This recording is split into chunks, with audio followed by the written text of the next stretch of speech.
Christmas murder stories. Kristy Bamu. Kristy Bamu took a trip to England in 2010 to celebrate Christmas with 4 of his brothers and sisters. They were all visiting their sister Magalie and her boyfriend, Eric Bakubi. As a child, Eric lived in the Cong, where voodoo was believed to be real. Towards the middle of their trip, Kristy was 15 years of age, was dying to use the toilet, but someone was inside and he couldn't get in. Because of that, Kristy had an accident. Even though he tried to hide his dirty pants from his sister's boyfriend, he discovered them. After the accident, Eric became more convinced than ever that Kristy was practicing voodoo and was possessed by demons. Moreover, he suspected the teenager and his siblings were poisoning his food. The kids were accused of witchcraft, and thus Eric and Magalie decided to exorcise Magalie's siblings. Then the couple severely beat and tortured Kristy, his brothers, and his sisters. The siblings were severely abused, threatened with weapons, and made to eat light bulbs. Eric tortured the children to get them to confess.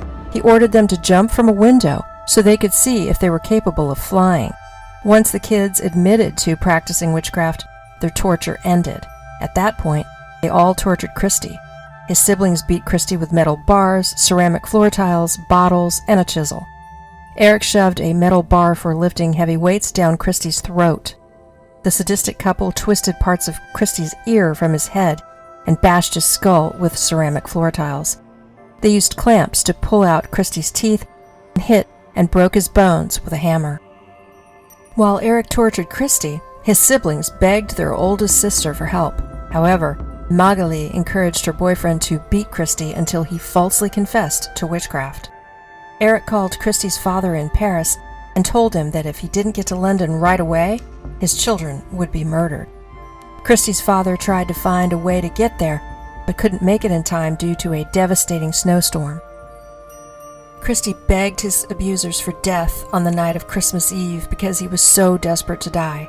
He drowned in a bathtub later that night. Eventually, Kristy's sister contacted police, who found blood covering the apartment. An autopsy revealed that Kristy suffered more than 100 wounds. Magalie and Eric were charged with Kristy's murder. Eric claimed that he suffered from cognitive impairment at trial. However, Kristy's torture was detailed by the prosecution to the jury. The jury heard how Kristy was attacked with knives, sticks, steel bars, floor tiles, glass, and a hammer by his murderers. Magalie testified at trial that her boyfriend forced her to participate in abusing her brother. However, Kristy's surviving siblings contend that she was just as responsible for torturing Kristy as Eric was.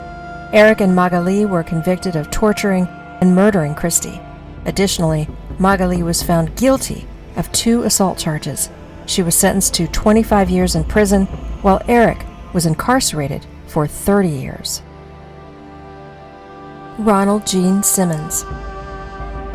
During Christmas of 1987, Ronald Gene Simmons committed one of the most horrific murders in American history. He would end up killing his entire family only days before Christmas. Ronald and his wife Becky had 7 children.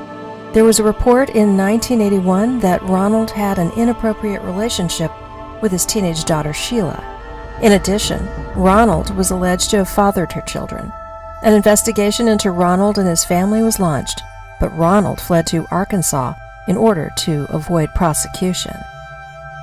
The Ronald family moved into a house they called Mockingbird Hill, which had no indoor plumbing or telephone inside. On December 22nd, Ronald murdered his wife, son, and granddaughter. After he murdered them, Ronald waited for other children to get off the school bus.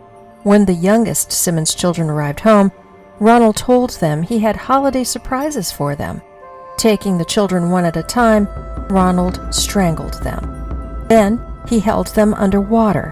When Ronald's older children arrived for a Christmas dinner at Mockingbird Hill on December 26, 1987, he shot and killed them all. He dumped the bodies of 7 of his family members in the backyard and left the rest in the house covered in coats. Then he headed out for a drink. When Ronald returned home, he watched TV and drank beer, surrounded by dead bodies. Ronald continued the murder spree on December 28th. Upon arriving at the nearby town of Russellville, he murdered the secretary at Peel and Eddy's law firm. At the Taylor Oil Company, he shot and wounded the owner of the Sinclair Mini Mart where he worked. Then, he fatally wounded a fireman and a part-time Taylor Oil truck driver. Afterward, Ronald went to the Sinclair Mini Mart, where he shot and injured 2 others. Lastly, he stopped at Woodline Motor Freight, where he killed his former supervisor when he found her. After holding the employee at gunpoint, Ronald told her to call the police, and he surrendered to Russellville police after they arrived. On May 12, 1988, Ronald was convicted of the murders and sentenced to death by lethal injection. He did not appeal the sentence. Ronald said this regarding his conviction: "I, Ronald Gene Simmons, Sr., want it to be known that it is my wish and my desire that absolutely no action by anybody be taken to appeal or in any way change this sentence. It is further respectfully requested that this sentence be carried out expeditiously." During Ronald's time on death row, he was separated from other prisoners because the other inmates constantly threatened him. Because of Ronald's refusal to appeal his death sentence, the other prisoners believed he would have a detrimental effect on their chances of beating their death sentences. In Whitmore v. Arkansas, one death row inmate unsuccessfully attempted to force an appeal of Ronald's case before the United States Supreme Court.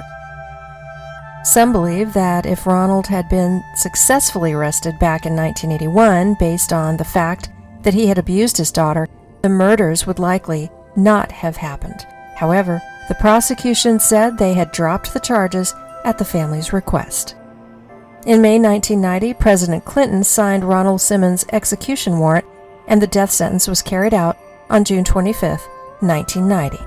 Ronald's surviving relatives refused to claim the body, and he was buried in a graveyard in Lincoln County, Arkansas. Following the tragedy, several theories had been put forward about why he committed the crimes he did. One reason was that he became angry when he discovered his wife was secretly planning to divorce him. He may had also been mad because his daughter married and moved out. Harriet and Harry Moore. In Mims, Florida, a bomb exploded in Harry and Harriet Moore's home on Christmas night, 1951. When the blast occurred, Harry and Harriet were in bed after celebrating Christmas and their 25th wedding anniversary.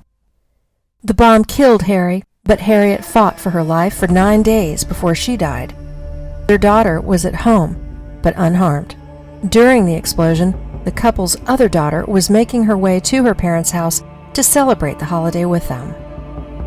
The news that Harry and Harriet had passed away on Christmas night made national headlines.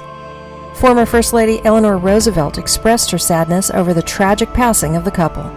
Although the governor called for a full investigation, he clashed with the executive secretary of the NAACP, who claimed that he had not taken sufficient action to solve the murder. On that fateful night, in their quiet home on a citrus grove in rural Mims, Florida, the African-American couple became the victims of a horrific terrorist attack committed by those who sought to silence them. Harriet Moore and Harry Moore were educators. From 1925 to 1946, they taught in segregated public schools in and around Brevard County, near Orlando. In 1927, Harry became the principal of the Titusville Colored School. Aside from being a teacher, Harry also tended orange groves around the town of Mims, Florida. During the 1930s, Harry became involved in the civil rights movement. In 1934, he founded the Brevard County NAACP and served as its first executive secretary statewide. In 1944, Harry became involved in anti-lynching efforts after 3 white men kidnapped, bound, and drowned a local teenager for passing a note to a white girl. He opposed police brutality and injustices in the criminal justice system. 2 years before his death, Harry placed himself in harm's way with his involvement in the Groveland 4 incident. In that incident, 4 African-American men had been accused of sexually assaulting a white woman. When an angry mob of people failed to find them, they burned and shot into the homes of nearby African-American families. Even though their attorneys claimed that their confession was physically forced out of them by police, the 4 men were convicted and found guilty by an all-white jury. Moore was also fighting against the local sheriff, who was investigated by Internal Affairs numerous times for race-related misconduct. As the years have rolled by, a number of motives for the Moores murders has been suggested over the years. In the decades since the night of the explosion, there have been 5 separate criminal investigations. These 5 criminal investigations have revealed that 4 of the suspects in the bombing were members of the Ku Klux Klan. Investigators were unable to arrest the perpetrators before their deaths. 2 of the suspects died of natural causes within a year of being interviewed by the FBI. A third committed suicide after being questioned twice concerning the murders.